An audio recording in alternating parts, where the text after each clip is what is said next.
میرے نبی کریم سید عالم صلی اللہ تعالی علیہ وسلم نے فرمایا رب قیمت کا سوال اور نہیں مانگتا، یقین کریں نہیں مانگ، بندے قیمت مانگتے ہیں۔ آپ 100 دفعہ مسکرا کے بات کریں، ایک دفعہ نہ کرے تو کہتے ہیں مولوی صاحب امیر ہو گئے، اب تو صحیح سلام بھی نہیں لیتے۔ ایک دفعہ ہو سکتا ہے بیچارہ پیٹ میں درد ہو رہی ہو سکتا ہے گھر کی کو بہت بڑی ٹینشن ہو سکتا ہے کوئی مجبوری ہو، بندے ہمہ وقت قیمت مانگتے ہیں، ہمہ وقت آپ تندرست ہیں، ہر وقت آپ قیمت ادا کرتے ہیں تو لوگ راضی ہیں۔ لیکن رب کہتا تو کوئی قیمت نہ دے، کوئی بہانہ ہی بنا لے، تیرا رب تجھ سے راضی ہو جائے گا۔ سنیں بڑی پیاری حدیث، بڑی خوبصورت حدیث، کنز المال میں دیگر کتب احادیث میں ہے۔ حضرت ابو ہریرہ رضی اللہ تعالیٰ عنہ فرماتے ایک بابا جی نبی پاک کی بارگاہ میں آئے، اور جب وہ واپس جانے لگے تو میں نے عمر پوچھی تو عمر تھی 96 سال۔ کہتے ہیں بزرگ جب آئے نا تو یہ بھویں جو ہے نا ان کی سفید ہو کے تو یوں آنکھوں پہ آ گئی، بڑی چھڑی بابا جی نے پکڑی ہوئی اور دونوں ہاتھ پکڑ کے نا چھڑی کے اوپر جھکے ہوئے ہیں ایک جانب، قربان جاؤں۔ کہتے ہیں جب وہ بزرگ مسجد میں داخل ہوئے تو میرے رسول نے کھڑے ہو کے استقبال فرمایا، کھڑے ہو، اور نبی کریم صلی اللہ علیہ وسلم نے آگے بڑھ کے بابا جی کو بازو سے پکڑا اور بٹھایا۔ حضور بیٹھ گئے، کہا بزرگوں کیسے آئے ہو؟ تو کہتے ہیں وہ بابا جی بات کرتے تو آنکھ کھول کے پہلے حضور کا چہرہ دیکھتے، پھر وہ بات کرتے تو ان کے لب و لہجے کے اندر بڑی پریشانی، بڑی تکلیف، بڑی مایوسی۔ عرض کرنے لگے یا رسول اللہ، حضور زندگی ساری گناہوں میں بیت گئی ہے، حضور غلطیاں ہی غلطیاں، یاد ماضی عذاب ہے، یا رب چھین لے مجھ سے حافظہ میرا۔ اے اللہ کے رسول بڑی لمبی فہرست ہے، پاپ ہی پاپ ہے، کالے سیاہ دفتر ہے۔ یا رسول اللہ صلی اللہ علیہ وسلم جب پلٹ کے دیکھتا ہوں حضور مجھے نیکی دکھائی نہیں دیتی۔ حضور اس عمر میں آپ کا ایک صحابی ملا ہے، اس نے بات سمجھائی ہے تو تھوڑا خیال آیا ہے، لیکن یا رسول اللہ صلی اللہ علیہ وسلم اب میرا وجود بیکار ہو گیا ہے، حضور بوڑھا ہو گیا ہوں۔ 3 باتیں کہیں بزرگوں نے اور نرالی کہیں، کہنے لگے یا رسول اللہ صلی اللہ علیہ وسلم، حضور اب تو میری کمر بھی سیدھی نہیں ہوتی کہ میں نماز ہی صحیح ادا کر سکوں، بوڑھا ہو گیا ہوں۔ یا رسول اللہ صلی اللہ علیہ وسلم اب میرے اندر طاقت نہیں کہ میں محنت مزدوری کر کے صدقے اور خیرات دے سکوں۔ یا رسول اللہ صلی اللہ علیہ وسلم اب میں تلوار لے کے جہاد بھی نہیں کر سکتا۔ حضور نہ میں لمبی نمازیں پڑھ سکتا ہوں، آقا نہ میں صدقات و خیرات دے سکتا ہوں، محبوبہ نہ میں دین کے لیے کوئی جہاد کر سکتا ہوں، بیکار وجود ہے، بیکار وجود کو تو گھر والے برداشت نہیں کرتے، بچے دعا کرتے ہیں یا اللہ ابا جی کو پردہ دے دے، اماں کو پردہ دے دے، بیکار ہو گیا ہوں اور آج آیا ہوں تو مجھ بیکار کو میرا رب قبول کر لے گا؟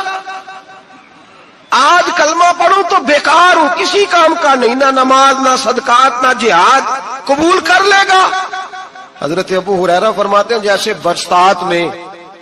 برسات میں بارش کی جھڑی لگتی ہے، یوں مصطفیٰ کی آنکھوں سے جھڑی لگ گئی، حضور کھل کے روئے، کھل کے۔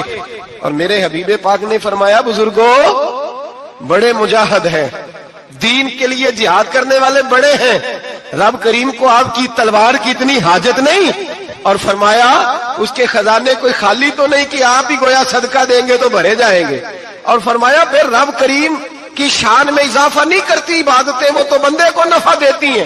میں بزرگوں نہ آپ جہاد کریں نہ آپ صدقات دیں، لا لمبی نمازیں پڑھیں، آپ صدق دل سے آ جائیں، اللہ کے رسول کا وعدہ ہے رب آپ کو بغیر حساب کتاب جنت عطا فرما دے گا۔ آنا تو شرط ہے کہ نہیں؟ آئیں تو صحیح، نہ پہنچے تو صحیح، آ جائیں، اس کو نہیں عادت صدقات و خیرات کی، جہاد کی، تبلیغ، آئے تو صحیح نا۔ ان العبد اذا تعرف ثم تاب تاب اللہ علیہ۔ میرے حبیب نے فرمایا بندہ جب رو کے کہتا ہے نا یا اللہ غلطی ہو گئی معاف کر دے، فرمایا میرا مالک اسے فوراً ہی معاف فرما دیتا ہے۔ تو آ تو صحیح، تو آتا ہی نہیں، تو آ ہی نہیں رہا، تو گھر میں بیٹھا ہوا ہے، تو سویا ہوا ہے، تو دکانداری کر رہا ہے، تو پیسے گن رہا ہے، تو آیا ہی نہیں، آ تو صحیح۔ بلکہ میرے نبی پاک فرماتے ہیں جب اللہ پاک کا بھاگا ہوا غلام آتا ہے پھر تو اللہ زیادہ راضی ہوتا ہے، پھر تو اللہ زیادہ راضی ہوتا ہے، زیادہ راضی ہوتا ہے، تو آ تو صحیح، پہنچ تو صحیح۔ بلکہ صوفیات اور بات کرتے ہیں، وہ کہتے تو کبھی بھول کے بھی رب رب کرے تو اللہ تو اسے بھی قبول کر لیتا ہے. بھول کے. ملا رومی کہتے ہیں بنی اسرائیل کا بندہ ہے. صنم پتھر کو کہتے ہیں, بت کو کہتے ہیں. بت کے سامنے کھڑا ہے اور ساری رات کہتا ہے یا صنم یا صنم یا صنم, اے پتھر اے بت. ساری رات پکارتا رہا. رات گہری ہو گئی, نیند کا غلبہ, تھک گیا, سونے کے قریب آیا تو غلطی سے منہ سے نکل گیا یا صمد. یا صنم کی جگہ نکل گیا. رب کریم نے فرمایا جبریل دوڑ کے جا, جو مانگتا ہے اسے دے دے.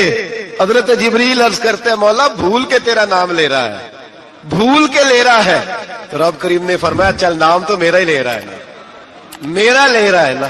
یا اللہ وہ اللہ کریم نے فرمایا جھوٹے کے سامنے ساری رات کا کھڑا ہے, ساری رات کا پکار رہا ہے, اسے کچھ نہیں ملا تو سچے کا نام لیا ہے. اگر میں بھی کچھ نہ دوں اور بت میں اور مجھ میں فرق کیا رہ جائے گا. جا جو مانگتا ہے جھولی بھر کے دے, نام تو لیا ہے نا. او بھائی تو بہانا تو بنانا, وہ آ تو صحیح نا, تو یہاں آ جا, پہنچ جا, آ جا, بس بیٹھ جا.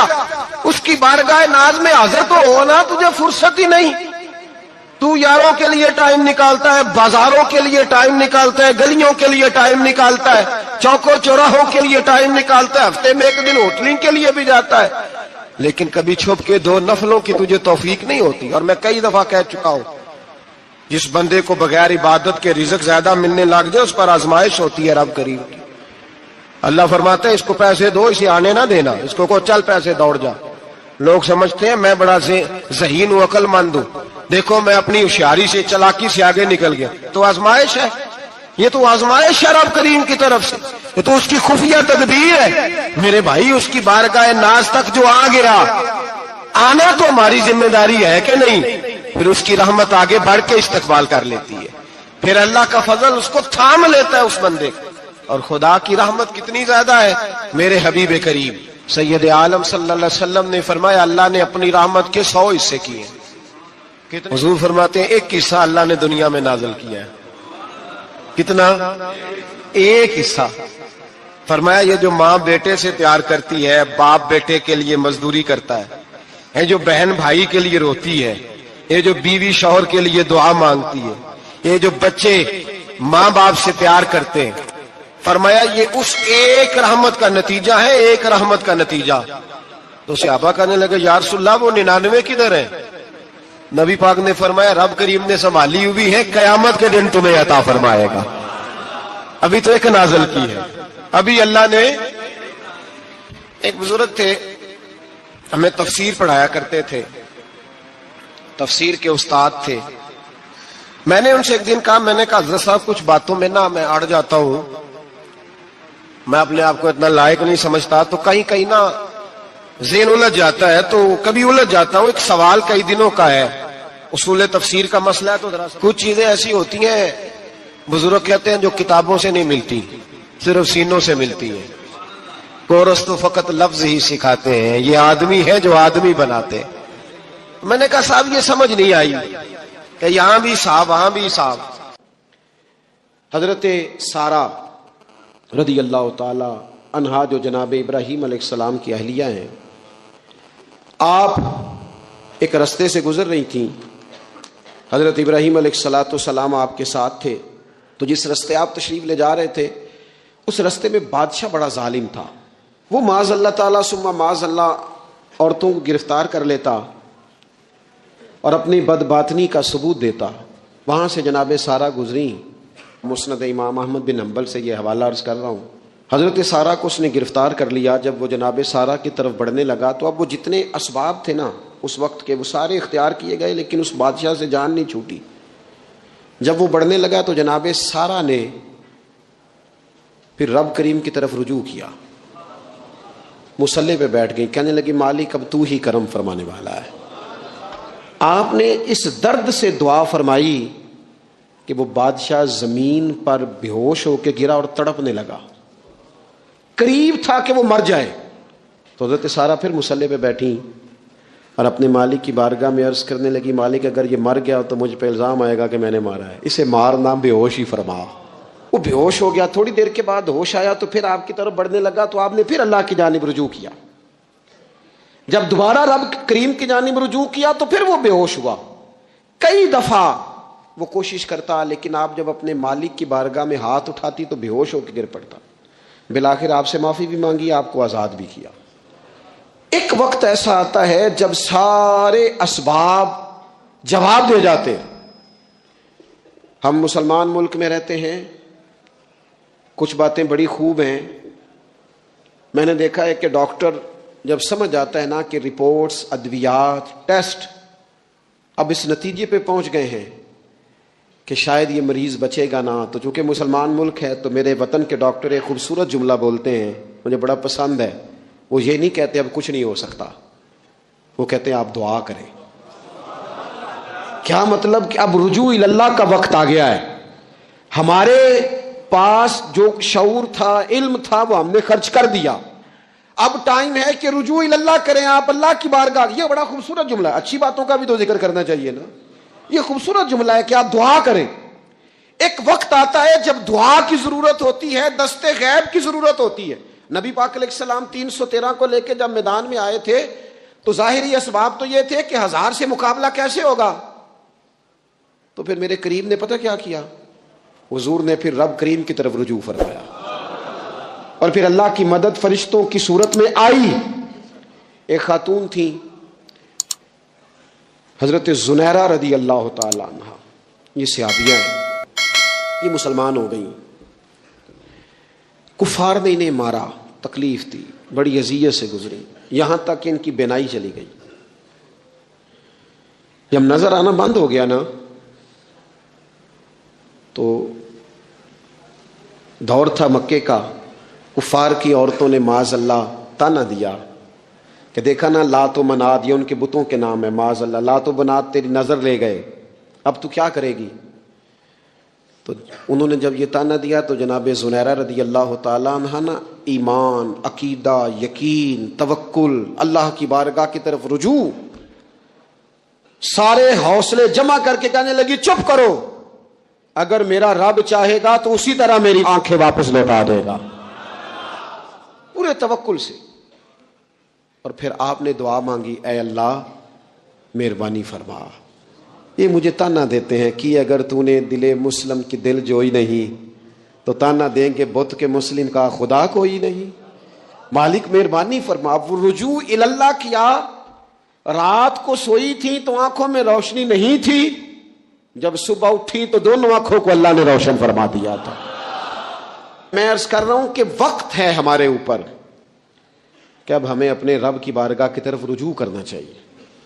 جب بندہ اللہ کی جانب رجوع کرتا ہے نا, نبی پاک علیہ السلام نے فرمایا جب تم استغفار کرتے ہو نا تو اللہ ہر مشکل سے نکلنے کے لیے تمہیں رستہ عطا فرماتا ہے, اور اللہ تمہیں وہاں سے رزق عطا کرتا ہے جہاں سے تمہارا کبھی گمان بھی نہیں گیا ہوتا. کبھی نہ توجہ کریں, جب پوری طرح ٹوٹ جائیں نا پھر توجہ کریں رب کی جانب. جب پوری کوشش کریں کام نہ ہو تو پھر بیٹھ جائیں اپنے مالک کی بارگاہ میں. مالک اسباب جمع کر لیے, اب تو مدد فرما. نبی پاک صلی اللہ تعالی علیہ وسلم نے فرمایا جو آدمی محنت کرے, کوشش کرے اور شام کو تھک کے سو جائے, اللہ اس کے پچھلے گناہوں کو معاف فرما دے. تو چلتے رہیں, جد و جہد کریں, ہمت کریں, کوشش کریں. کبھی کبھی یوں ہوتا ہے